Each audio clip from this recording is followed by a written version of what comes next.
Devon oshpaz, qo'lingdan faqat osh ko'tarib dod-voy qilish kerakmi? Qo'lingdan kelsa klientlar uchibdi, devonacha aksiya qil qani. Bo'ldi aka, sizga reklama kerakmi? Reklamani devonasi qilamiz. Faqat baqirmang aka, iltimos. Bugundan boshlab Mazandar restoranimizda 2-etajda devonacha qilib ish faoliyati boshlandi. Qani ketdi? Bizning 2-etajimizda tug'ilgan kunlar, banketlar va happy birthday, yana har xil to'y marosimlari, fotiha to'y, banketchalar, gashtakchalar barchasini qilsangiz bo'ladi. Qani ketdi?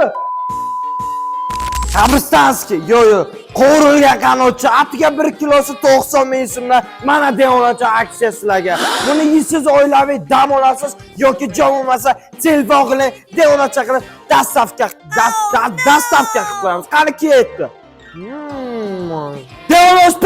Devon oshpaz qo'lda kechki 18:00 dan boshlab to'g'ri 22:00gacha Devon oshpaz qo'lda devon osh har kun bo'ladi. Qani ketdi? Bizning restoranimizda shashliklar, assortiment, to'y ko'p, qozon ko'p va barcha milliy taomlarimiz bor. Barchangizni Devon oshpazning yonida Mazandaran kafesida kutib qolamiz. Aytgancha banket va gashtaklarni shu darajada zo'r qilaman, o'zingiz ham qoyil qolasiz. Qani ketdi?